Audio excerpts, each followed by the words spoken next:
प्यारा ॿारो, बाजी गुलबानो जी तरफ़ां तव्हां सभिनी खे भलीकार। तव्हां ॿुधी रहिया आहियो दिलचस्प अखाणियूं। अचो त अॼु जी अखाणी ॿुधूं ऐं लुत्फ़ अंदोज़ थियूं। इस्तिफ़निस रसूलनि जा कम 7 बाब। जान ॾियण ताईं वफ़ादारियां, पथरनि जो वसकारो ऐं जलाल जो ताज। 5 दर्जन वारनि वॾी तयारी कई हुई ऐं रांदियुनि जी क़ौमी मुक़ाबले जो इंतज़ार में हुआ। हर के पंहिंजी रांदि तमामु सुठी तरह खेॾी ऐं आख़िरी तक़रीब में हर को उन्हनि जे चमकंदड़ चेहरनि खे ॾिसी सघियो जिन खे इनाम मिलियो हो। स्टैन हिकु सूरमा वांगुरु डोड़ियो। सोचो, जेकॾहिं हू शुरूआत सुठी करे हा ऐं सभ खां तेज़ डोड़े हा ऐं सभ खां अॻिते निकिरी वञे हा ऐं जीत वारी आख़िरी लकीर खां अॻु के ॿिए पासे वञी वेही रहे हा ऐं हार मञे वठे हा, को सोचे बि नथो सघे। जेको बि सुठी शुरूआत करे थो हुन लाइ लाज़मी आहे त हुनखे सुठी तरह दौड़ण बि घुर्जे ऐं पंहिंजी रफ़्तार बि क़ाइमु रखणु घुर्जे। जेको बि येसू सां गॾु हले थो इहो उन्हनि ते पण लाज़म आहे। ईमान में इहो ज़रूरी आहे त ज़िंदगी येसू सां गॾु शुरू कजे, पर हुन खां पोइ इहो असां ते आहे त असीं कीअं डोड़ियूं था ऐं कीअं उन में क़ाइमु रहूं था। येसू असांजी मदद करे थो ऐं मूं ॾिठो त हुन कीअं इस्तिफ़निस जी मदद कई।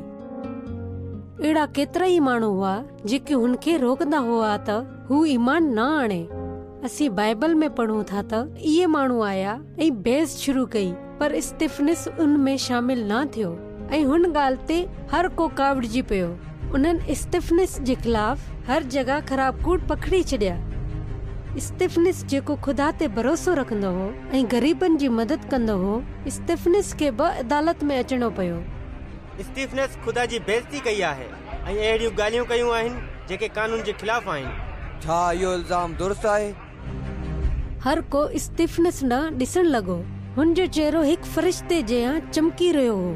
पंहिंजे पाण खे बचाइण जे बदिरां हू उन्हनि खे येसू जे बारे में ॿुधाइण लॻो। ख़ुदा जो पुटु ज़मीन ते आयो, तव्हां हुन खे सलीब ते चाढ़े छॾियो, पर ख़ुदा हुन खे मुअलनि मां जीरो कयो। इस्तिफ़निस अदालत में बि पंहिंजे मालिक येसू जो वफ़ादार रहियो। पोइ हुन मथे आसमान ॾांहुं ॾिठो ऐं चयो, मां आसमान खे खुलियल ॾिसां थो ऐं येसू ख़ुदा जे साॼे हथ बीठल आहे। उन्हनि लफ़्ज़नि खां पोइ कावड़ में भरियल माण्हू हुन ते टुटी पिया।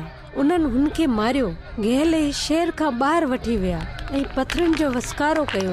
इस्तिफ़निस पोइ बि क़ाइमु रहियो ऐं येसू सां वफ़ादार रहियो। उन्हनि एतिरा पथर हयां जो हू मरी वियो। मरण खां अॻु हुन दुआ कई, मालिक येसू, मां आसमान ते तो वटि अची रहियो आहियां, इन्हनि जा गुनाह माफ़ कर। पंहिंजे मक़सद ताईं पहुचण जो रस्तो मुश्किल हो, पर इस्तिफ़निस वफ़ादार रहियो ऐं उन लाइ येसू हुनखे जलाल जो ताज ॾिनो। येसू ते भरोसो करण ऐं वफ़ादार रहण में ई भलाई आहे। मुश्किलातूं, नफ़रत में ई आख़िरी ॻाल्हि न आहे। जेको सभ खां बहितर इहो अॻिते अचण वारो आहे।